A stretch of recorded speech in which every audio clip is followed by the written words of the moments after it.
ወዳጃችን እማማካይ ዶንግፌን ግን ይተዋወቋቸው። የ75 ዓመት የእድሜ ባለጸጋ የሆኑት አዛውንቷ እማማካይ የዕለት ተዕለት የቤት ውስጥ ስራዎችን ጉድ ብለው እያቀላጠፉ ሁሉን አሰነዳርተው የሚጦሯቸው የ105 ዓመት የእድሜ ባለጸጋ እናት አሏቸው። አዛውንቷ እማማካይ መቶን ለተሻገሩ ዓመታት በምድር ላይ የቆዩት አረጋዊ እናታቸውን እየተንከባከቡ መኖራቸው በራሱ ጣትን በአፍ ላይ የሚያስጭንና አጀብ የሚያሰኝ መሆኑ እንዳለ ሆኖ እማማካይ ደከመኝ ሰለቸኝ ሳይሉ እናታቸውን የሚጦሩት ሁለት እጆችና ሁለት እግሮች ሳይኖሯቸው መሆኑ ደግሞ ያንተ ያለ አስብሎ ከቅንድብ ከፍ ካገጭ ደግሞ ዝቅ ሳያስደርግ አይቀርም።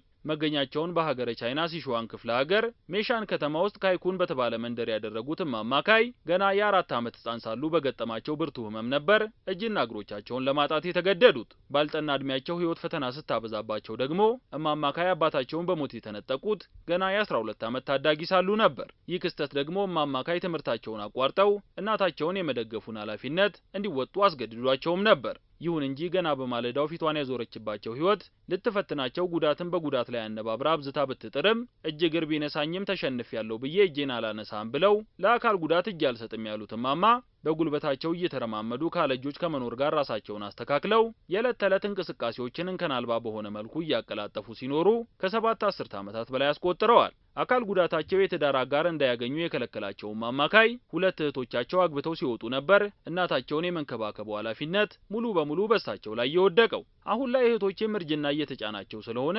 እናታችንን የመጦሩ ነገር ብዙም ሊያሳስባቸው አይገባም የሚሉት እማማካይ ከዚህም ከዚያም የሚደረጉላቸው ድጋፎች ስላሉ ለኑሮ ብዙም የሚያሳስባቸው ነገር እንደሌለ ይናገራሉ።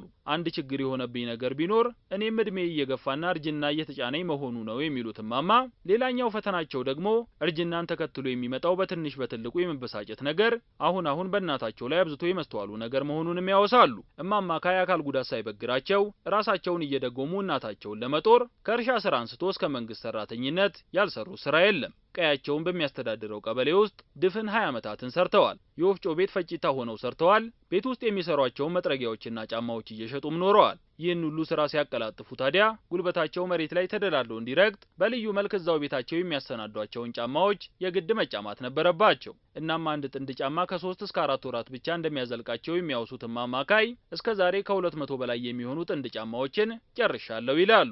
ከሰሞኑ የተሰማው ታሪካቸው የበርካታ መገናኛ ብዙሃንን ቀልብ ስቦ የብዙዎች መነጋገሪያ ለመሆን የበቁት እማማካይ ታሪክዎትን ዓለም ሰምቶ እየተነጋገረበት ነው ሲባሉ ይሄ እኮ ምንም የሚያስደንቅ ነገር የለውም እናቴ ነች ህይወት ሰጥታኛለች አሳድጋኛለች ልንከባከብና ልጦራት የግድ ይለኛል ሲሉ ነው ያን ያክል አጀብ ልትሰኙ አይገባም የሚል አስተያየታቸውን የሰጡት። ወዳጃችን ተቋቁመው ላለፉት ፈተና ለእናታቸው ላደረጉትና እያደረጉት ላለው ነገር ሁሉ ተቁሞ ቢጨበጨበላቸው ለሚያንሳቸው እንጂ ለማይበዛባቸው እማማካይ ረጅም እድሜን ከጤና ጋር እንዲቸራቸው እየተመኘን ለአረጋውያን ትኩረት ሰጥቶ የመንከባከብ የመደገፉ ነገር የሁላችንም ኃላፊነት ሊሆን ይገባል የሚል መልእክታችንን እነሆ ለማለት እንወዳለን።2个妹妹嘛，一个妹妹在矿机厂那有病。